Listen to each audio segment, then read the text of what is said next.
Hello student, आज हम class 9th का फिजिक्स से हम लोग मोशन चैप्टर ले रहे हैं, फर्स्ट चैप्टर। और इसका हम लोग यहाँ पे रेस्ट एंड मोशन, हमारा डिस्टेंस डिस्प्लेसमेंट क्या होता है, बेसिक्स चीज़ों को जानेंगे।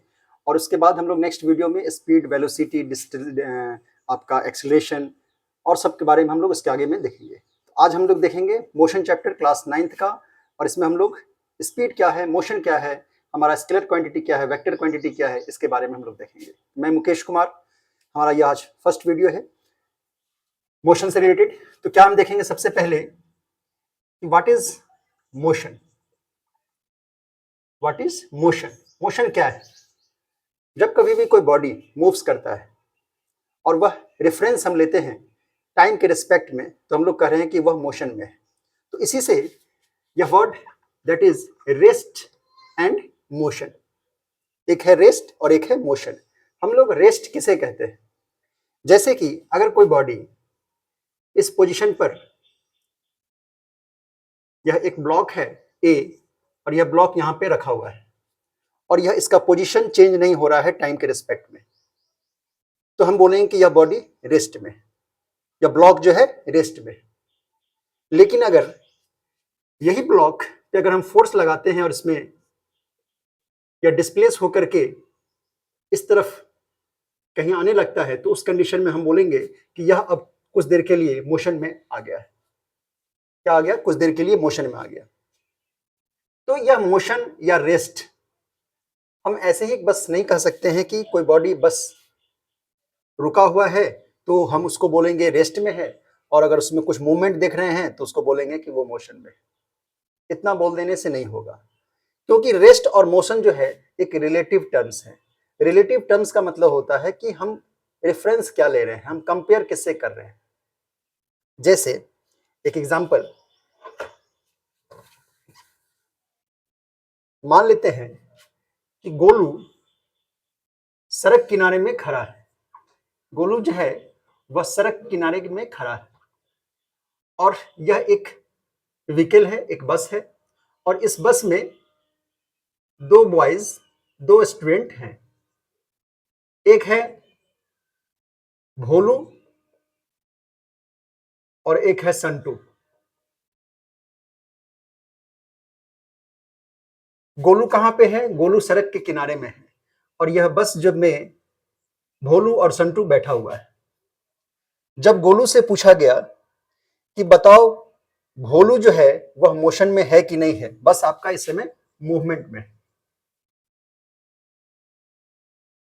मतलब वह रन कर रहा है, रोड चल रहा है, दौड़ रहा है, ठीक है, मतलब रनिंग मोड में है। यह एक पोजीशन से दूसरी जगह पे वो बस चल रही है और गोलू जो है वह इस बस को ऑब्जर्व कर रहा है। और गोलू से पूछा गया कि गोलू बताओ कि भोलू जो है वह मोशन में है कि नहीं है या रेस्ट में है, तो गोलू बोलेगा कि हाँ यह मोशन में है। गोलू बोलेगा कि भोलू क्या है? मोशन में, क्योंकि बस अपना पोजीशन चेंज कर रहा है और बस के अंदर में भोलू बैठा हुआ है, तो यह बोल रहा है कि हाँ यह पोजीशन चेंज कर रहा है, यह मोशन में। यही बात संटू से पूछा गया कि संटू तुम बताओ कि भोलू मोशन में है कि नहीं, तो संटू बोलेगा कि नहीं यह मोशन में नहीं है, यह रेस्ट में। किसी कंडीशन में एक कंडीशन ला देते हैं कि बस के बाहर जो है यह संटू या भोलू कोई भी अंदर का बाहर की ओर नहीं देख पा रहा है, और उससे पूछा गया कि संटू ये बताओ कि भोलू मोशन में है कि नहीं, तो संटू क्या बोलेगा कि भोलू जो है वह रेस्ट में। और अगर भोलू से भी पूछा जाए संटू के बारे में, तो वह भी बोलेगा कि हाँ यह भी रेस्ट में। अब सिचुएशन एक ही है, सिचुएशन चेंज नहीं हुआ है, बस मूवमेंट में है, बस जो है अपना पोजीशन चेंज कर रहा है। गोलू से जब पूछा गया, वह सड़क के किनारे में खड़ा है, तो गोलू बोल रहा है कि भोलू मोशन में। लेकिन यही चीज जब संटू से पूछा गया, तो संटू बोल रहा है कि भोलू रेस्ट में। अब एक ही सिचुएशन के लिए दो कंडीशन कैसे हो गया, एक ही सिचुएशन के लिए दो आंसर कैसे हो गया कि भोलू कभी रेस्ट में है, इसके लिए मोशन में है गोलू के लिए, और इसके लिए रेस्ट में। ऐसा इसलिए हुआ क्योंकि हम रेफरेंस क्या ले रहे हैं, हम जब पूछ रहे हैं तो वह रेफरेंस पॉइंट क्या है हमारा। इसलिए संटू के लिए यह रेस्ट में हुआ क्योंकि रेफरेंस पॉइंट जो है वह संटू है यहाँ पे, और यहाँ पे रेफरेंस पॉइंट जो है वह गोलू है, इसलिए यह मोशन में है। इसका मतलब यह हुआ कि जब कभी भी हम रेस्ट या मोशन को डिफाइन करते हैं, तो उस कंडीशन में हम रेफरेंस पॉइंट, हम relative terms with respect to time जब तक हम नहीं समझेंगे तब तक हम रेस्ट या मोशन को डिफाइन नहीं कर सकते। केवल कोई एक आदमी बैठा हुआ है, जैसे कि हम बोल देंगे कि हम अभी खड़े हैं, या गोलू कह देगा कि हम खड़े हैं और हम रेस्ट में हैं, हम सबके लिए हम रेस्ट में हैं। तो सही बात है, हमारे लिए, आपके लिए, जितने भी पृथ्वी पे लोग हैं सबके लिए रेस्ट में। लेकिन यही अर्थ पे गोलू खड़ा है, ये गोलू अभी यहां पे खड़ा है, और जैसे ही एक दूसरे बगल में एक मान लेते हैं एक और प्लेनेट, यह अर्थ है हमारा और यह हमारा प्लेनेट। अब इस प्लेनेट से, इस प्लेनेट पे भोलू आ गया। कौन आ गया?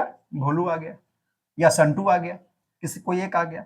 अब इस प्लेनेट से, दूसरे प्लेनेट से, या मरकरी, वेनस, कोई भी एक प्लेनेट है, इस प्लेनेट से वह किसको? गोलू को देखा।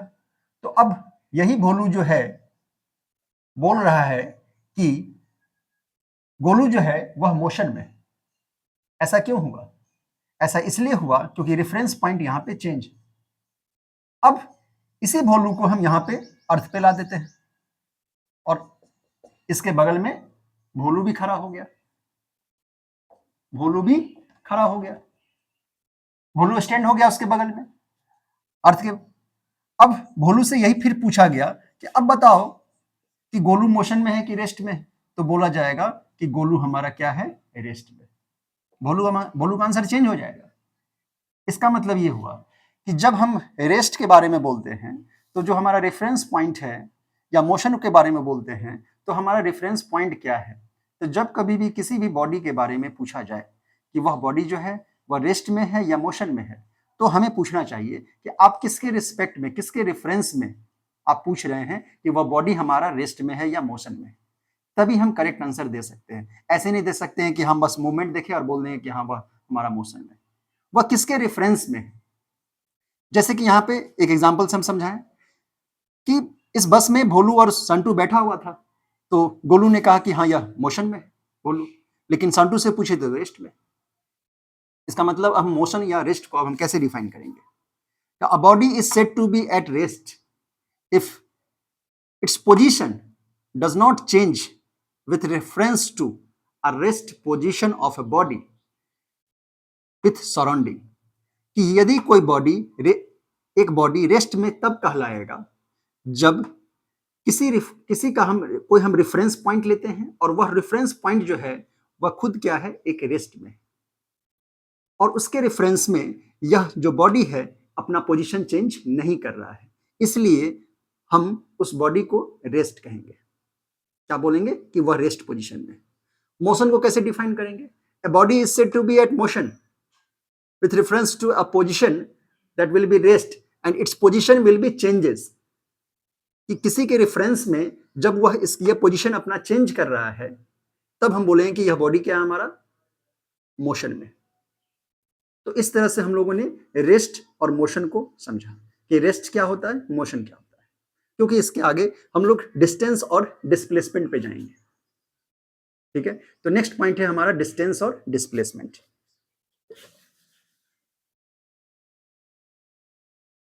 डिस्टेंस और डिस्प्लेसमेंट, डिस्टेंस एंड डिस्प्लेसमेंट।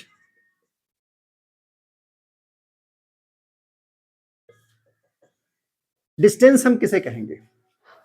मान लेते हैं कि हम दो पॉइंट लेते हैं, एक ए और एक बी। दो पॉइंट ए से पॉइंट बी पे हमें जाना है। फिर से हम गोलू को एग्जांपल लेते हैं। मान लेते हैं कि गोलू को ए पोजीशन से बी पोजीशन पे जाना है, तो हो सकता है गोलू ऐसे जाए, या हो सकता है कि गोलू ऐसे जाए, या हो सकता है कि गोलू बिल्कुल इस तरह से पहुंच जाए यहां पे। जब गोलू ए से सी, सी से डी और लास्ट में बी पे पहुंचा, फिर ए से यहां पे अगर इस रास्ते से आता है तो ए से एल, एल से बी पहुंचा, तो यह जो है मान लेते हैं कि यह 5 मीटर मूव किया, A to C, C to D 10 metre move किया, और डी टू बी वह फिर से 5 मीटर मूव किया। ए से एल फिर से 5 मीटर, एल से बी 5 मीटर, और ए से बी जो है वह उसका केवल ये जो 10 मीटर है, यह हम 10 मीटर ले लेते हैं। ठीक है, इसको हम लोग 7 मीटर ले लेते हैं। अब देखिए यहां पर ए टू बी जाने का कितने सारे पाथ हैं। पाथ मीन्स रास्ते। हम ए टू सी गए, मतलब गोलू जो है ए टू सी गया, सी टू डी गया, फिर डी टू बी गया, फाइनल पोजीशन पे पहुंच गया। हमें ए से गोलू को ए से बी पे जाना था, तो गोलू क्या किया, पहले ए से सी गया, सी से डी गया, फिर डी से बी गया। तो ये एक पाथ है, एक रास्ता है। फिर गोलू को ए से बी ही जाने के लिए गोलू एक दूसरा रास्ता, दूसरा पाथ ट्रेवल किया, ए टू एल और एल टू बी। लेकिन बाद में गोलू को मालूम चला कि एक और रास्ता है, एक और पाथ है, तो ये पाथ जो है ए टू बी या डायरेक्ट इस पे है। अब यहां पे डिस्टेंस और डिस्प्लेसमेंट क्या है कि ये जो पाथ है हमारा, यह क्या है, हमारा एक्चुअल पाथ। ये जो पाथ है हमारा A to L, L to B, या A to C, C to D, D to B, यह हमारा एक्चुअल पाथ है। और यह जो पाथ है हमारा ए टू बी, यह हमारा क्या कहला रहा है कि यह शॉर्टेस्ट पाथ कहला रहा है। क्या कहला रहा है? Shortest path. शॉर्टेस्ट मतलब सबसे छोटा। अब जब हम डिस्टेंस का बात करेंगे तो ए टू बी, ए से बी जाने के लिए हम डिस्टेंस के बारे में क्या बोलेंगे कि गोलू कितना डिस्टेंस ट्रेवल किया, तो ए टू सी किया, फिर सी टू डी किया, फिर डी टू बी किया। तो टोटल क्या डिस्टेंस हो गया? 5, 10 प्लस 5, तो 20 मीटर गोलू ने डिस्टेंस ट्रेवल किया। यह हमारा पाथ है। अब गोलू एक सेकेंड पाथ, दूसरे रास्ते पर जाकर के इसे ट्रेवल करने में लगा, A to L, L to B, तो फिर से डिस्टेंस उसको कितना लगा? 12 मीटर। लेकिन गोलू को एक रास्ता मालूम चला, यह पाथ जो कि सबसे शॉर्टेस्ट था, तो ए टू बी यह डायरेक्ट गया, तो ये इसको क्या हो गया हमारा ए बी, यह हो गया 10 मीटर। अब यहां पे डिस्टेंस क्या कहलाया? डिस्टेंस कहलाया ये पाथ, और ये जो पाथ है ए बी शॉर्टेस्ट, इसे हम लोग डिस्प्लेसमेंट कह रहे हैं। अब डिस्प्लेसमेंट हम इसे बोले ए टू बी को, तो फाइनली हम क्या कंक्लूजन निकालते हैं डिस्टेंस के बारे में कि that is the actual path between the two points that will be move और travel, that is called distance. कि दो पॉइंट के बीच में जो एक्चुअल पाथ होता है जिसपे हम मूव कर रहे हैं, वह डिस्टेंस कहलाता है। और shortest distance between initial and final position, initial is A and final is B. जहां से हम स्टार्ट किए चलना वो हम कह रहे हैं इनिशियल, और जहां पे एंड किए उसको बोल रहे हैं फाइनल पोजीशन। गोलू जो है वह ए पॉइंट से चलना स्टार्ट किया और बी पॉइंट पे पहुंचा, तो फाइनल पोजीशन हो गया बी और इनिशियल हो गया ए। तो हम डिस्प्लेसमेंट जो कह रहे हैं कि इनिशियल और फाइनल पोजीशन को हम लोग ज्वाइन करते हैं, और यह हमारा क्या है? एक स्टेट पाथ है। तो इस कंडीशन में यह हमारा क्या कहलाया? शॉर्टेस्ट पाथ, और इसे हम क्या कह रहे हैं? डिस्प्लेसमेंट। तो फाइनली हम डिस्टेंस के लिए क्या कह सकते हैं कि actual path covered by a body that is called distance। कि जब कोई बॉडी एक्चुअल पाथ कवर्ड करेगा तो वो क्या कहलाएगा? उसका डिस्टेंस। और डिस्प्लेसमेंट के लिए हम क्या कहेंगे? डिस्प्लेसमेंट के लिए कि शॉर्टेस्ट पाथ, क्या बोलेंगे? Shortest path between initial and final position. मतलब ये हुआ कि जो डिस्प्लेसमेंट जो है वह किस चीज पे डिपेंड कर रहा है? इनिशियल और फाइनल पोजीशन पे, और जो हमारा डिस्टेंस है वह एक्चुअल पाथ पे डिपेंड कर रहा है। ठीक है, यह हमारा एक बिल्कुल बेसिक है डिस्टेंस और डिस्प्लेसमेंट के बारे में। और आगे देखते हैं क्या है हमारा डिस्टेंस और डिस्प्लेसमेंट के लिए।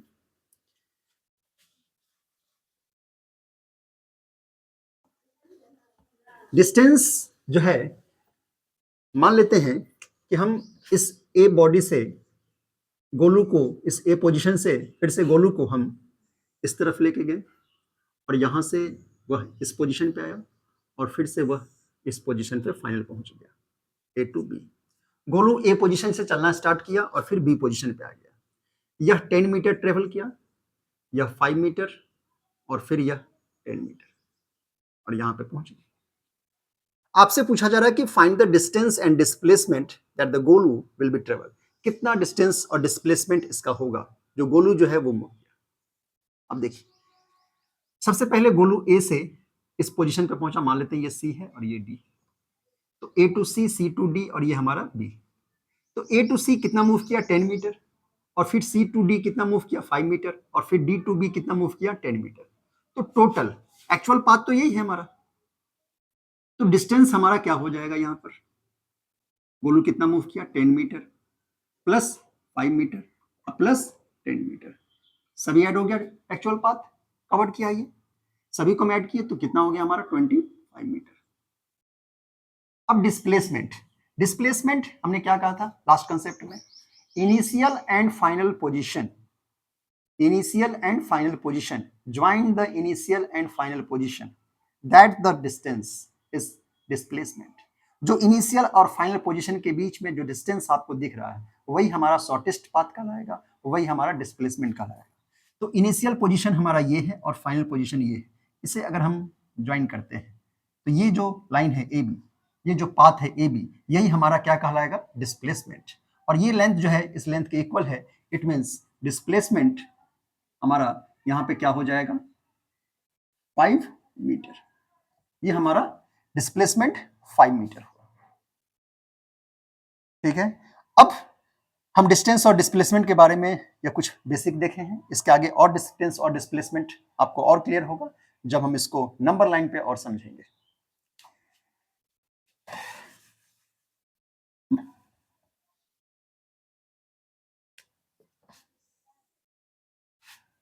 ये हमारा ओरिजिन है, ओरिजिन टू ओरिजिन के राइट साइड हम लोग पॉजिटिव एज्यूम करते हैं, मान लेते हैं कि ये हमारा एक्स एक्सिस है और ये हमारा एक्स डेक्स एक्सिस है, ये -1 -2 -3 -4 और ये जो है ये हमारा 1 2 3 4 इस तरह से y, और ये y डैश -1 -2 -3 -4 -5, और ये जो भी है x पे, ये सब हमारा क्या है, किलोमीटर में, ठीक है। अब देखिए, फिर से इस ओरिजिन पे हम गोलू को ही बैठाते हैं, फिर से गोलू यहां पे आ गया और गोलू ओ पोजीशन से वह मूव किया इस पोजीशन तक, ए तक, ओ से कहां तक गया, ए तक गया, और फिर ए से वह हमारा आ गया है इस पोजीशन पे फाइनली। मतलब गोलू कहां से गया, पहले O2 ए गया, O2 ए गया, गोलू सबसे पहले कहां गया, O2 ए गया, और फिर A2 सी गया। जब गोलू O2 ए गया, A2 सी गया, फाइनली वह सी पोजीशन पे पहुंच गया। अब वह नहीं चल रहा है, आपसे पूछा जा रहा है कि डिस्टेंस कितना हुआ, डिस्प्लेसमेंट क्या हुआ। तो देखिए, डिस्टेंस हमारा यहां पे O2 ए गया वो, तो O2 ए कितना है हमारा, 4, दैट इज 4 किलोमीटर। O2 ए हमारा क्या है, 4 किलोमीटर, ओ ए क्या है हमारा, 4 किलोमीटर। अब A टू C देखिए, ये 1 और ये 1 2, तो A टू C क्या है हमारा, 2 किलोमीटर। तो टोटल डिस्टेंस जो है हमारा वह क्या, एक्चुअल पाथ यही है, 4 किलोमीटर और 2 किलोमीटर, तो डिस्टेंस क्या हो गया हमारा, 6 किलोमीटर। लेकिन डिस्प्लेसमेंट पे जब हम आए, फिर से डिस्प्लेसमेंट पे आए, कि अब डिस्प्लेसमेंट भी पूछा जा रहा है कि गोलू कितना डिस्प्लेसमेंट है गोलू का, तो फिर से वही इनिशियल और फाइनल पोजीशन पे हम ध्यान देंगे। क्या ध्यान देंगे कि हमारा इनिशियल क्या था, O पोजीशन, और फाइनल पोजीशन हमारा क्या था, C। तो इनिशियल और फाइनल पोजीशन के बीच में हमारा क्या है, 2 किलोमीटर, तो हमारा डिस्प्लेसमेंट क्या है हमारा, 2 किलोमीटर।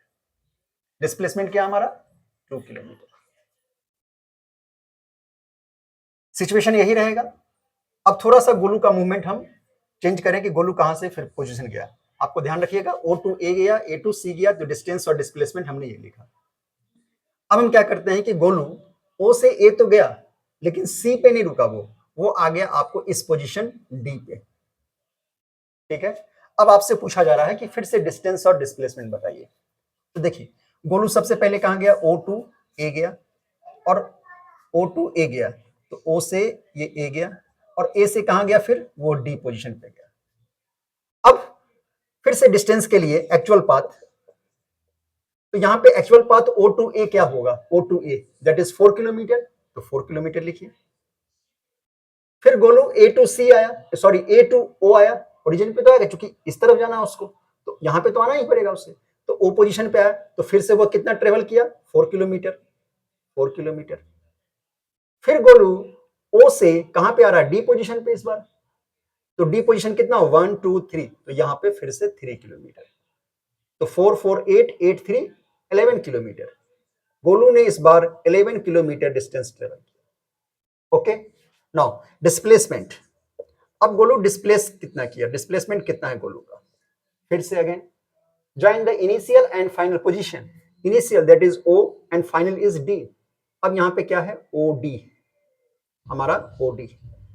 अब यहां पे थोड़ा ध्यान देखिए, जब हम ओरिजिन पे थे तो हम लोग इसको राइट साइड क्या ले रहे हैं, पॉजिटिव, और इसके लेफ्ट साइड नेगेटिव, तो इस कंडीशन में हमारा O2D जो है यह क्या हो जाएगा, डिस्प्लेसमेंट -3 किलोमीटर। क्या बात है सर, डिस्प्लेसमेंट यहां पे 2 किलोमीटर था, यहां पे डिस्प्लेसमेंट -3 किलोमीटर। ठीक है, अब आपको एक और सिचुएशन लेकर के जाते हैं, उसके बाद तीनों कंडीशन को हम बताएंगे कि क्यों पॉजिटिव हुआ, क्यों नेगेटिव हुआ, और क्यों जीरो हुआ। अब देखिए थर्ड कंडीशन लेते हैं, ये हमारा फर्स्ट सिचुएशन था, ये हमारा सेकंड सिचुएशन, और थर्ड हम सिचुएशन लेते हैं कि हम गोलू को O से A पे तो ले गए, O2A आया गोलू, और इस बार रिटर्न आकर के गोलू कहां पे चला आया, फिर से O पोजीशन पे। अब इस कंडीशन के लिए, थर्ड सिचुएशन के लिए डिस्टेंस डिस्प्लेसमेंट क्या होगा, फिर से हम लिखते हैं वन बाय वन। डिस्टेंस हमारा क्या होगा, O2A गया गोलू, तो डिस्टेंस फिर से 4 किलोमीटर, और गोलू A से O पे आ गया, मतलब यहां से हम स्कूल गए और स्कूल से फिर से घर आ गए, तो क्या हुआ, 4 किलोमीटर प्लस 4 किलोमीटर, तो कितना हो गया हमारा यहाँ पे 8 किलोमीटर। अब डिस्प्लेसमेंट पे आते हैं, अब बताइए डिस्प्लेसमेंट के लिए क्या कहे थे, initial and final position, join the initial and final position. Now initial position is O and also final position is same, final position is same, initial and final position both are same, both are same, then displacement is 0। वाजिब सा बात है, अगर आप distance इतना दूर चले, यहां हमारा इनिशियल पोजीशन था, यहां तक आए और B से फिर उसी पोजीशन पे पहुंच गए, तो फाइनल पोजीशन भी वही है आपका, तो डिस्प्लेसमेंट के लिए क्या था, हमारा इनिशियल और फाइनल पोजीशन के बीच का जो भी आपका डिस्टेंस है वो हमारा डिस्प्लेसमेंट कहलाया, तो यहां पे डिस्प्लेसमेंट क्या हो जाएगा, 0। इसका मतलब डिस्प्लेसमेंट 0 कब होगा, when initial and final position will be same, then the displacement is 0। ठीक है, तो अब हम तीनों कंडीशन को फिर से एक बार रिकॉल करते हैं। फर्स्ट कंडीशन में क्या था कि हम ओरिजिन से राइट साइड की ओर गए, तो हमारा जिस डायरेक्शन में हम डिस्टेंस ट्रेवल कर रहे थे और उसी डायरेक्शन में हमारे से डिस्प्लेसमेंट पूछा जा रहा है, तो उस कंडीशन में हमारा डिस्प्लेसमेंट क्या हो रहा है, पॉजिटिव आ रहा है। लेकिन हम जिस डायरेक्शन में मूव कर रहे थे उसके फिर अपोजिट डायरेक्शन में मूव किए हैं, तो उस कंडीशन में हमारा डिस्प्लेसमेंट क्या आ रहा है, ये निगेटिव क्या शो कर रहा है, डायरेक्शन को शो कर रहा है, ये -3 किलोमीटर नहीं है, ये माइनस जो है यह इंडिकेट कर रहा है कि आप अपोजिट मूव किए हैं, जिस डायरेक्शन में आप मूव कर रहे थे उसके अपोजिट अब मूव किया, यह हमारा डिस्प्लेसमेंट ये शो कर रहा है। और 0 क्या शो कर रहा है कि जब इनिशियल मतलब जहां से हम चले थे, जहां से गोलू चला था और फिर से वो उसी पोजीशन पर पहुंच गया, तो डिस्प्लेसमेंट क्या हो गया, 0। इट मींस हम लोग क्या ऑब्जर्व किए, फाइनल कंक्लूजन यह निकाल रहे हैं कि डिस्प्लेसमेंट में डायरेक्शन है, डिस्प्लेसमेंट में क्या है, हमारा डायरेक्शन है, डिस्प्लेसमेंट हमें डायरेक्शन भी बता रहा है कि हम किस डायरेक्शन में चल रहे हैं, हम किस डायरेक्शन में चल रहे हैं, डिस्प्लेसमेंट क्या हमें बता रहा है, डायरेक्शन भी बता रहा है, और वैल्यू तो है ही उसके पास 2 किलोमीटर 5 किलोमीटर, तो डिस्प्लेसमेंट के पास डायरेक्शन भी है और मैग्नीट्यूड भी। लेकिन डिस्टेंस के पास क्या है? डिस्टेंस के पास केवल और केवल क्या है? मैग्नीट्यूड है, डायरेक्शन नहीं। दोनों कंडीशन में आप देखिए कि डिस्टेंस हमारा हमेशा पॉजिटिव आ रहा है, नेगेटिव कहीं आ ही नहीं रहा है। इसका मतलब डिस्टेंस जो है वो हमेशा ऑलवेज पॉजिटिव होता है, उसके पास केवल मैग्नीट्यूड है, डायरेक्शन नहीं है। तो हम लोग बहुत सारे यहाँ पे कंक्लूजन निकाले कि डिस्टेंस के पास केवल, distance is a scalar quantity, it has only magnitude not direction, but displacement has direction and magnitude both, so displacement is a vector quantity. It means overall we conclude that distance is a scalar quantity and displacement is a vector quantity. A scalar quantity is that quantity that will be only magnitude, but in a vector quantity, direction and magnitude both, then we can say vector quantity. कि direction और magnitude दोनों अगर रहेगा तभी हम बोलेंगे उसे vector quantity, और इसलिए हम लोग डिस्प्लेसमेंट को एक वेक्टर क्वांटिटी कहते हैं और डिस्टेंस को हम लोग स्केलर क्वांटिटी कहते हैं. तो इस तरह से हम लोग डिस्टेंस और डिस्प्लेसमेंट से रिलेटेड सारे कंसेप्ट को देखें. तो फाइनली हम लोग एक, अगर 2 मार्क्स या 3 मार्क्स में यह क्वेश्चन आता भी है क्लास 9th में, what the difference, right any 3 difference, 2 difference, 4 difference, जो भी है आप लिख सकते हैं आसानी से कि डिस्टेंस और डिस्प्लेसमेंट के बीच में फाइनली क्या डिफरेंस निकला. डिस्टेंस और डिस्प्लेसमेंट के बीच में हम लोग फाइनली क्या डिफरेंस लेकर के आए कि डिस्टेंस जो है वो एक्चुअल पाथ कवर कर रहा है. क्या कर रहा है? Actual path. और डिस्प्लेसमेंट क्या है? वो हमारा शॉर्टेस्ट पाथ है. क्या है? Shortest path. That is initial and final position जो है. डिस्टेंस क्या है हमारा? एक स्केलर क्वांटिटी है. It is a scalar quantity and displacement is a vector quantity.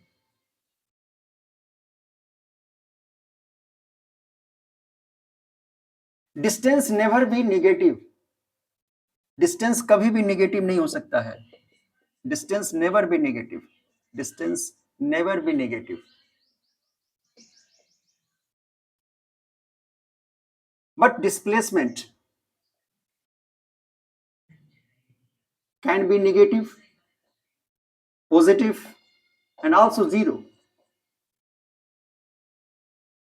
और भी इस पे हम लिख सकते हैं.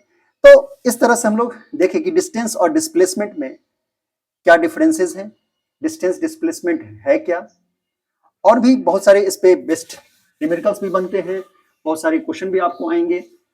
जैसे एक और छोटा सा क्वेश्चन लेकर के आप देखते हैं. जैसे मान लेते हैं कि ये एक जो पाथ है वो सर्कुलर पाथ है, या पाथ जो है हमारा सर्कुलर है, और इस सर्कुलर पाथ पे फिर से हम गोलू को बैठा देते हैं. यहां पे गोलू को बैठा देते हैं. गोलू यहां पे बैठा हुआ है. पोजीशन ले लेते हैं ए. गोलू यहां से चलना शुरू किया और इस पोजीशन तक वो आया, बी तक. ठीक है.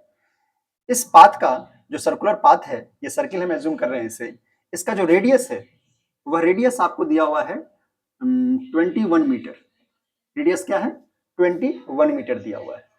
तो आपसे पूछ रहा है when Golu moves from position A to position B then find the distance and displacement. Distance and displacement.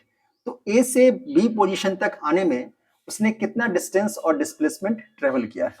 तो देखिए सबसे पहले डिस्टेंस का बात आया, तो 8 से वह बी पोजीशन तक आया. तो अगर वह ये पूरा अगर ट्रेवल करता, ये पाथ कवर करता, तो हम लोग सर्किल के बारे में जानते हैं, यह बेसिक है कि इस पाथ को, या पूरा पाथ जो है, यह पूरा कंप्लीट, इसे हम लोग बोलते हैं सर्कमफेरेंस. इसके लेंथ को क्या बोलते हैं? सर्कमफेरेंस. और यह क्या होता है? 2 पाई आर. जैसे कि हम लोग पेरीमीटर के बारे में पढ़ते हैं ना, रेक्टेंगल है, ट्रायंगल है, जो भी है पेरीमीटर, क्या बोलते हैं? उसके बाउंड्री का जो लेंथ है उसे हम लोग क्या बोलते हैं? पेरीमीटर कहते हैं. और सर्किल में हम लोग उसको क्या कहते हैं? सर्कमफेरेंस कह देते हैं इस पाथ को पूरा. तो वही यहाँ पे हम ले रहे हैं कि सर्कमफेरेंस जो है वो क्या है हमारा? 2 पाई आर होता है. और यह कितना मूव किया है? हाफ. तो हाफ हो जाएगा. तो डिस्टेंस क्या होगा? Distance that is pi r. 2 pi r upon 2 that is pi r. तो डिस्टेंस कितना ट्रेवल किया? Pi r. अब वैल्यू पुट कर देते हैं. पाई का वैल्यू हम लोग अप्रॉक्स 22/7. एंड रेडियस आर कितना दिया हुआ 21 मीटर, यहाँ पे 21, 7 3 21, 3 2 6 3 2 6, ये क्या हो गया हमारा 66 मीटर। ये डिस्टेंस टेबल किया गोलू ए से बी के लिए। अब आते हैं फिर से डिस्प्लेसमेंट पे। अब देखिए जो बेसिक कंसेप्ट है बस उसी को लेकर चलना है कि डिस्प्लेसमेंट हम कब बोलेंगे, इनिशियल और फाइनल पोजीशन को ज्वाइन कर दीजिए।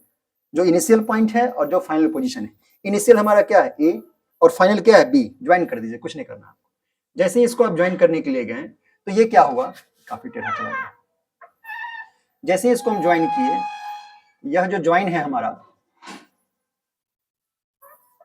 ये जो ज्वाइन है यह हमारा रेडियस कहलाता है सेंटर से, ये भी आर।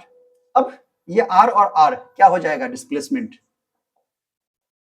2r, और आर हमारा कितना दिया हुआ है 21, तो 2 इंटू 21 दैट इज 42 मीटर। तो डिस्प्लेसमेंट कितना ट्रेवल हुआ 42 मीटर। तो इस तरह से हमने डिस्टेंस और डिस्प्लेसमेंट पे जो बेसिक्स कंसेप्ट था या क्वेश्चन था वो भी देखे, डिफरेंस भी देखे और मोशन के बारे में भी देखे। नेक्स्ट वीडियो में हम लोग स्पीड, वेलोसिटी, एक्सीलरेशन और उसके आगे का पॉइंट देखेंगे क्लास 9 का। अगर वीडियो पसंद आया है तो please like subscribe the video. Okay, thank you.